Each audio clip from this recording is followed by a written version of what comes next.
ಒಬ್ಬ ಮನುಷ್ಯ ತುಂಬ ಪ್ರೋಗ್ರೆಸಿವ್ ಆಗಿ ಹೋಗ್ತಾನೆ, ನುಗ್ಕೊಂಡು ಹೋಗ್ತಾನೆ ಅಂತಂದಾಗ ಅವ್ರ ಜೊತೆಗೆ ಮಾತಾಡೋಂಥ ವಿಷಯಗಳೇ ಬೇರೆ. ಒನ್ಸ್ ಫೇಲ್ಯೂರ್ ಆದ ತಕ್ಷಣ ಅವ್ನು ಟ್ರೀಟ್ ಮಾಡೋ ರೀತಿನೇ ಬೇರೆ ಆಗುತ್ತೆ. ಆಮೇಲೆ ನೀವು ಫೋನ್ ಮಾಡೋದು ಫೋನು ಇತ್ತಲ್ಲ, ಯಾಕಂದರೆ ಕಾಸು ಕೇಳ್ತಾನೆ ಅಂತ ತರ್ಕೊಂಡು. ಬಟ್ ಫೈನ್, ನನ್ನ ಮಕ್ಕಳೆಲ್ಲ ವಾಪಸ್ ಫೋನ್ ಮಾಡಿದ್ದಾರೆ, ಬೇರೆ ವಿಷಯ. ಲಾಭಕ್ಕೆ ಮೋಸ್ಟ್ಲಿ ಎಲ್ಲರೂ ಬರ್ತಿದ್ರೇನು, ನಷ್ಟಕ್ಕೆ ಯಾರೂ ಬರಲೇ ಇಲ್ಲ. ಆವಾಗ ಊರವರು ಮತ್ತು ಯಾರ ಹತ್ರ ಸಾಲ ತೊಗೊಂಡಿದ್ದೆ, ಕೆಲವರು ರಿಲೇಟಿವ್ಸ್ ಈಗಲೂ ಭಾಳ ಚೆನ್ನಾಗಿ ಮಾತಾಡ್ತಾರೆ.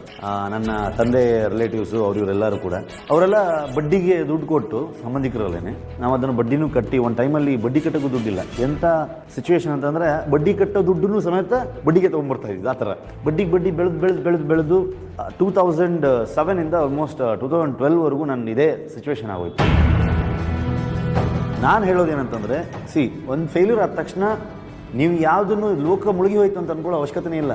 ಟೈಮ್ ಎಲ್ಲದಕ್ಕೂ ಆನ್ಸರ್ ಮಾಡುತ್ತೆ. ಆ ಟೈಮ್ ಬರುತ್ತೆ, ಅಲ್ಲವ್ರು ನಾವು ಕಾಯಬೇಕು, ಮತ್ತು ನಾವು ಮಾಡೋ ಕೆಲಸ ನಿಲ್ಲಿಸಬಾರ್ದು ಯಾವತ್ತೂ ಅಂತ.